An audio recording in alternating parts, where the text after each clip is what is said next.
Hello guys, I hope so all of you doing good. Videos देखा है Gauss law का? Previous videos में हमने क्या क्या सीखा?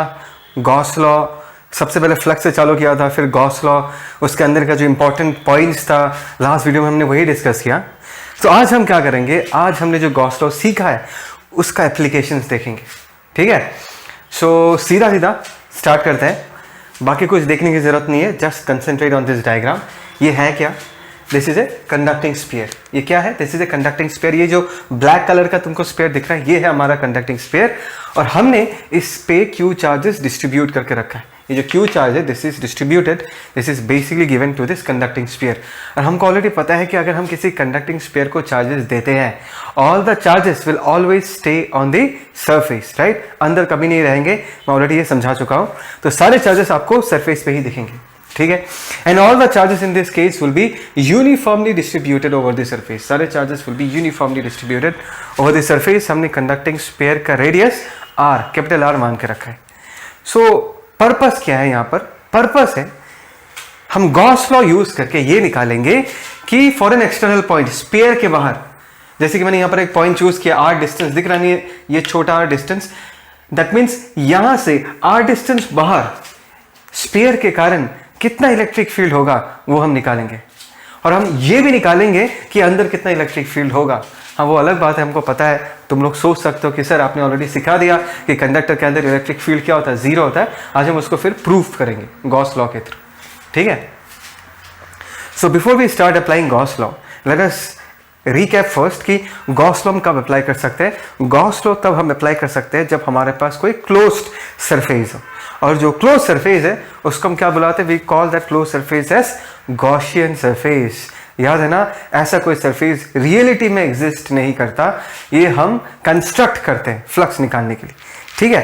तो यहां पर हमने क्या किया, एक बात ध्यान देना, very important.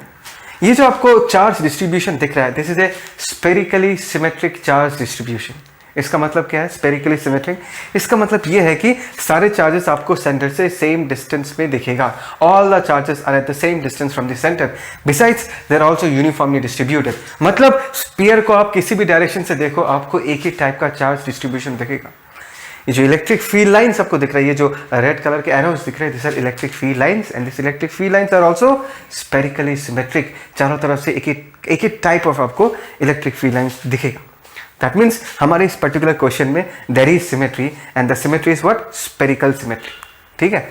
So as because we have got some symmetry here, हम इसका एडवांटेज लेंगे, और एडवांटेज लेके इस बार जब हम अपना गॉसियन सरफेस ड्रॉ करेंगे, we shall also draw the Gaussian surface. ये जो ब्लू कलर का आपको डॉटेड लाइंस दिख रहा है, this is our Gaussian surface, और ये जो गॉसियन सरफेस है that is in the shape of a sphere with the same centre as the conductor, as the spherical conductor. ये जो ब्लू कलर का आपको गॉसियन सरफेस दिख रहा है, इसका सेंटर भी कंडक्टर का ही सेंटर है। Is that clear? देखो, इससे बेनिफिट क्या मिलता है? तुम्हारे दिमाग में आ रहा होगा, सर आपने ऐसा क्यों गॉसियन सरफेस लिया, इससे बेनिफिट क्या है? आएगा, अभी सिर्फ कहानी सुनो, लास्ट में मैं जस्टिफाई करूंगा कि क्या रीजन है, या ऐसा स्पेरिकली सिमेट्रिक चार्ज डिस्ट्रीब्यूशन होने से हमको कैसा कैसा एडवांटेज मिलेगा, मैं बताऊंगा। अभी सिर्फ प्रोसेस में फोकस करो। हमने एक गॉसियन सरफेस ड्रॉ किया ब्लू कलर का, और हमने देखा कि जिस पॉइंट में हमको फील्ड बताना है, मैंने यहाँ पर आर बनाया, मतलब आर मतलब यहाँ से इतने डिस्टेंस पे, समवेयर हियर, यहाँ पर अगर हमको फील्ड बताना है, इफ यू नीड टू से कि यहाँ पर इलेक्ट्रिक फील्ड का मैग्नीट्यूड कितना होगा, ये जो पॉइंट ब्लैक कलर का डॉट से हमने रिप्रेजेंट किया, this point is actually outside the conducting sphere. हमको वहाँ पर इलेक्ट्रिक फील्ड बताना है, और वो पॉइंट जो है वो हमारे ब्लू कलर के गॉसियन सरफेस पे ही लाई कर रहा है। जिस पॉइंट में हमको फील्ड निकालना है वो गॉसियन सरफेस पे ही लाई कर रहा है, ठीक है? अभी अगर हमको गॉस लॉ यूज करना है, जैसे कि मैंने यहाँ लिख कर रखा है, आउटसाइड स्फीयर से आर ग्रेटर देन और इक्वल टू आर, सरफेस से लेके बाहर तक, इसके लिए हम इस इलेक्ट्रिक फील्ड के एक्सप्रेशन को डिराइव करेंगे। तो अगर हमको गॉस लॉ अप्लाई करना है, तो गॉस लॉ बताता है कि total flux through a close surface is equal to 1/ε0 times the total charge enclosed by the Gaussian surface, right? So इसको अगर हम लिखें तो कैसे लिखेंगे? Integration of E vector dot D S vector is equal to 1/ε0 times the total charge enclosed. In this case ये जो blue colour का गॉसियन सरफेस दिख रहा है, इसने कितने चार्ज को अपने अंदर ट्रैप करके रखा है, एनक्लोज करके रखा है। ये जो ब्लू कलर का गॉसियन सरफेस है, इसने पूरे के पूरे चार्ज को अपने अंदर ट्रैप करके रखा है, एनक्लोज करके रखा है। That is equal to what? Capital Q. Okay, तो हमने यहाँ पर कैपिटल क्यू लिख के रखा है। अभी अगर मैं इस इंटीग्रेशन को खोलूंगा, ध्यान से देखना, integration of E D S cos of angle between E vector and ds vector। एक बात बता देता हूँ before I start writing this।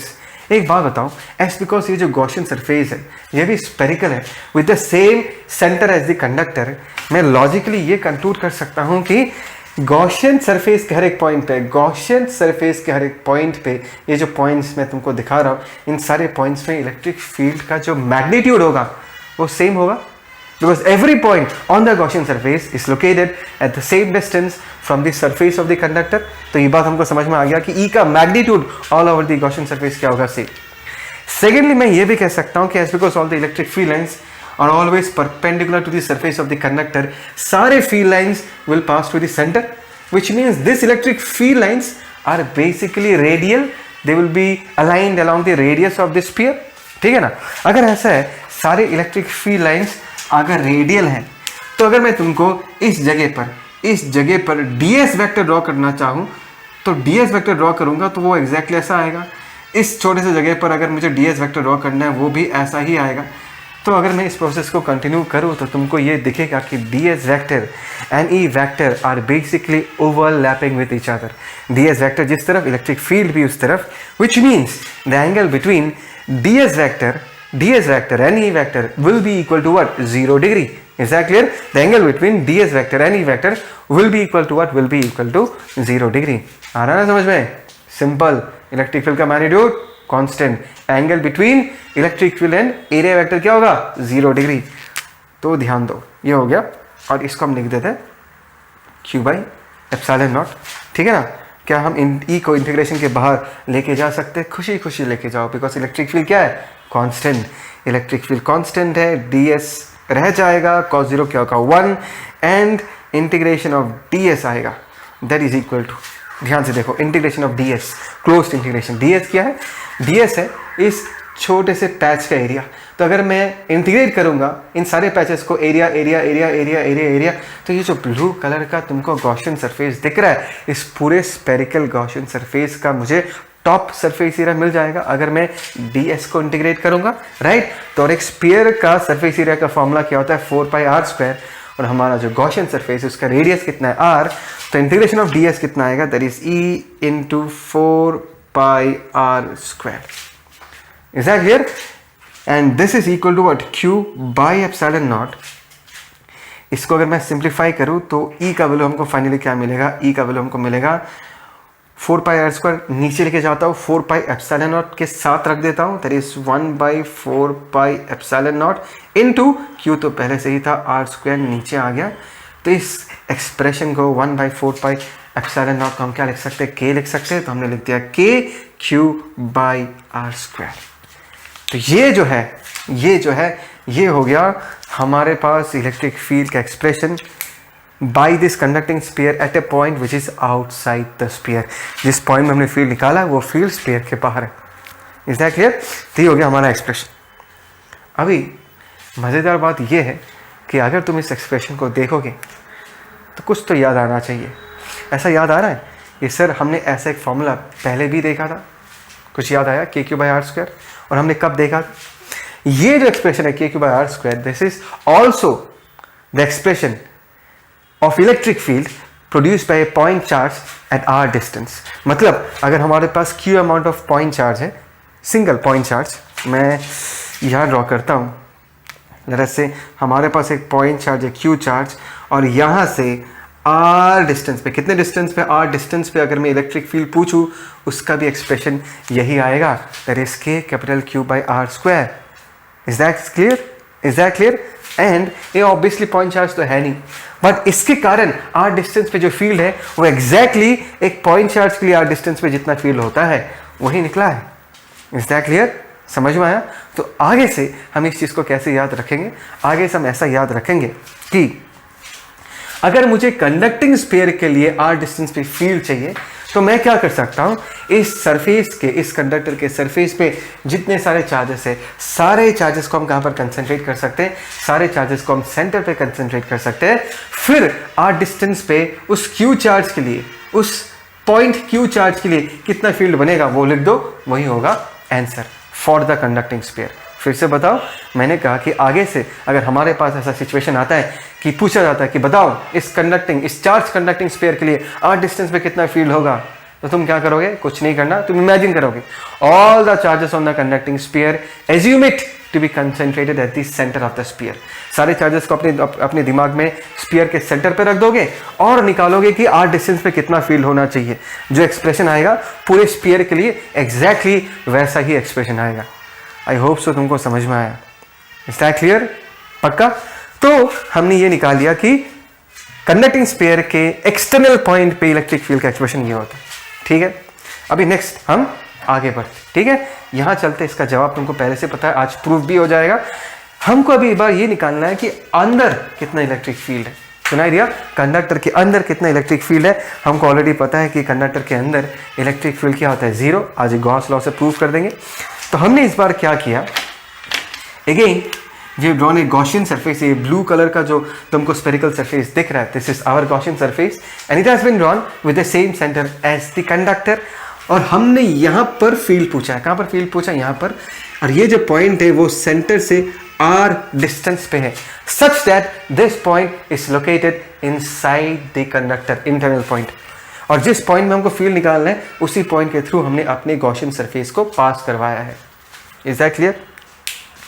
तो अभी अगर मुझे इस गॉसियन सरफेस को कंसिडर करके गॉस लॉ अप्लाई करना है तो मैं क्या लिखूंगा, integration of E vector dot D S vector is equal to what, 1 by epsilon naught times the total charge enclosed, and the total charge enclosed in this case is equal to what, 0, because we already know that no charge will stay inside, all the charges will always appear on the outer surface of the conductor. Is that clear?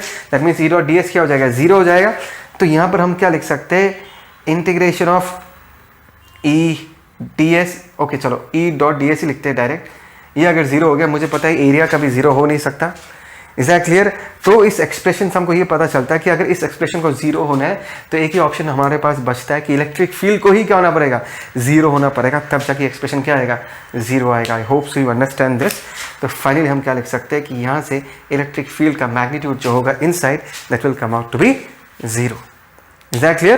This is obvious, as because there is no charge enclosed within the Gaussian surface, so the electric field A dot ds का integration भी 0 आता है, which means electric field को भी क्या होना पड़ेगा, 0 ही होना पड़ेगा, which proves the fact कि कंडक्टर के अंदर इलेक्ट्रिक फील्ड का वैल्यू क्या होगा, 0 होगा। Is that clear? समझ में आया? पक्का? कोई डाउट? कोई डाउट होगा तो श्योर कमेंट करना, I will reply you back. इसको कॉपी करो, कहानी अभी बाकी है, और भी इंपॉर्टेंट चीज़ है, बहुत इंपॉर्टेंट चीज़ है जो मैं आगे बताऊंगा, फिलहाल ये कॉपी करो, ठीक है। हमने जो इलेक्ट्रिक फील्ड का एक्सप्रेशंस निकाला है, अभी हमने क्या किया, उसको ग्राफिकली रिप्रेजेंट किया है। मैं समझाता हूँ।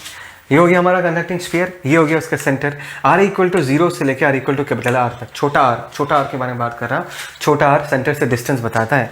तो आर इक्वल टू 0 से लेकर R equal to capital R तक we are talking about an internal point, और जब छोटा आर का वैल्यू कैपिटल आर से ज़्यादा हो जाएगा we are talking about an external point, ठीक है। और हमको ये पता है कि कंडक्टर के अंदर इलेक्ट्रिक फील्ड क्या होता है, 0, और कंडक्टर के बाहर कितना इलेक्ट्रिक फील्ड होता है, KQ/R²। तो उसी चीज़ को हमने ग्राफिकली रिप्रेजेंट किया है। देखो यहाँ पर वाई एक्सिस पे हमने इलेक्ट्रिक फील्ड प्लॉट किया, और एक्स एक्सिस पे है R, और इस R is the distance from the centre. यहाँ पर ओरिजिन पे R इक्वल टू 0, छोटा r इक्वल टू 0 का मतलब क्या है, छोटा r इक्वल टू 0 का मतलब है कि हम सेंटर के बारे में बात कर रहे हैं, और सेंटर पे इलेक्ट्रिक फील्ड क्या होता है, 0। इनफैक्ट सेंटर पे 0 तो होता ही है, सेंटर से लेके कैपिटल R तक, as long as we are inside the conductor. Centre से लेके कैपिटल R तक, ये दिख रहा है ना, ये सरफेस है, सेंटर से लेके कैपिटल R तक इलेक्ट्रिक फील्ड का वैल्यू हमेशा क्या होता है, 0 होता है। That is represented by this horizontal line lying on the R axis. Is that clear? And just at the surface, when you talk at the surface मतलब at R equal to capital R, electric field का value suddenly बढ़ के क्या हो जाएगा, KQ/R², right. हमने उसी formula में पुट किया जो KQ/ छोटा R² का फॉर्मूला था। छोटा R का जगह हमने क्या पुट कर दिया, कैपिटल R। तो हमको सरफेस पे जो इलेक्ट्रिक फील्ड का वैल्यू मिलेगा, सरफेस पे जो इलेक्ट्रिक फील्ड का वैल्यू मिलेगा, that is KQ/R²। R square. ठीक, उसके बाद जब हम इस तरफ जाते हैं, इसका मतलब है छोटा आर का वैल्यू कैपिटल आर से जब बढ़ जाता है, उससे ज़्यादा हो जाता है, we are talking about an external point. और एक्सटर्नल पॉइंट पे इलेक्ट्रिक फील्ड का एक्सप्रेशन क्या है? एक्सटर्नल पॉइंट पे इलेक्ट्रिक फील्ड का एक्सप्रेशन है के क्यू बाई छोटा आर स्क्वायर। ध्यान से देखो, यहाँ पर जो इलेक्ट्रिक फील्ड है that is inversely proportional to R square. That means as R increases electric field will decrease and electric field will be finally zero when R tends to infinity. That is the reason graph नीचे गिरना चालू करता है और finally ये जो red वाला graph है ये अपने आर एक्सिस को इन्फिनिटी में जाकर टच करेगा।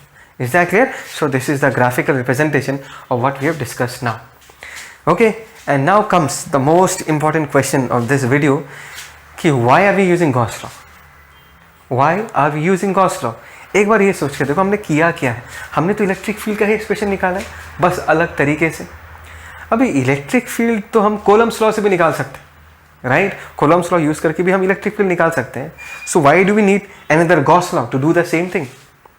देखो, सोच के देखो, अभी अगर मैं तुमको कहूं कि इस पेयर के लिए आर डिस्टेंस पे इलेक्ट्रिक फील्ड निकालो कोलम्स लॉ यूज करके, तुमको इंटीग्रेट करना पड़ेगा। और ये जो इंटीग्रेशन होगा ना वो इतना लंबा चौड़ा होगा, it will B too much laborious. बात समझ आ रहा है मैं क्या कह रहा हूँ? ऐसा नहीं है कि कोलम्स लॉ से नहीं निकाल पाओगे, कोलम्स लॉ से भी निकाल पाओगे, लेकिन उसमें जो इंटीग्रेशन इन्वॉल्व होगा वो जान निकाल लेगा तुम्हारा। मतलब इतना भी डिफिकल्ट नहीं है, but it will be difficult. Are getting the point? तो गॉस लॉ में हमको कौन सा बेनिफिट मिलता है? देखो, मैंने कहा है पहले कि अगर हमारे पास सिमेट्रिक चार्ज डिस्ट्रीब्यूशन है, ध्यान से सुनना, मैंने क्या कहा? सिमेट्रिक चार्ज डिस्ट्रीब्यूशन होता है तो उसके कारण जो इलेक्ट्रिक फील्ड डिस्ट्रीब्यूशन होता है वो भी सिमेट्रिक होता है। Is that clear? जैसे कि हमने इस केस में देखा, इस केस में हमारे पास स्पेरिकल सिमेट्री था और हमने जो गॉसियन सरफेस चूज़ किया,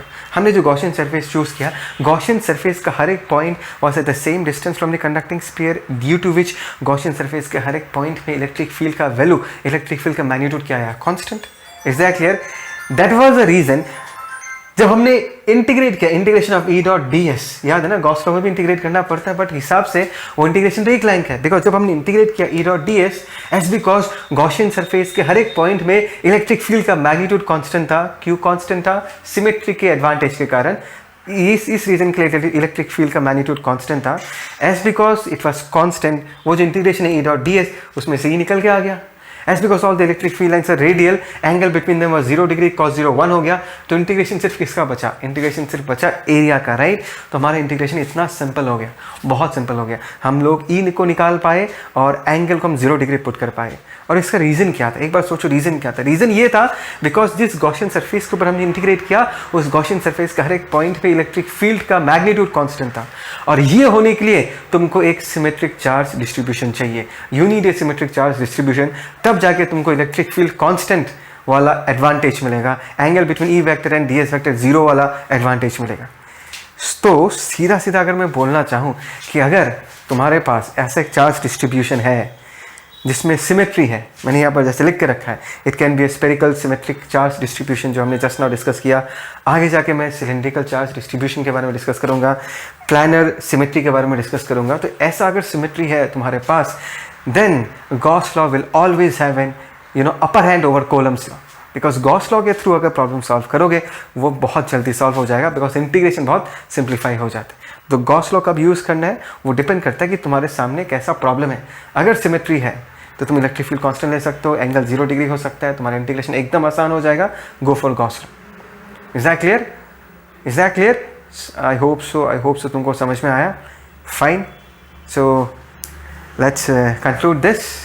इसके आगे और भी चार्ज डिस्ट्रीब्यूशंस हैं जिसको लेके मैं डिस्कस करूँगा। यही चीज़ फिर से रिपीट होगा, यही लॉजिक फिर से रिपीट होगा। I hope so will enjoy that. आज के लिए इसको यहाँ पर ही कंप्लीट करते हैं, ठीक है?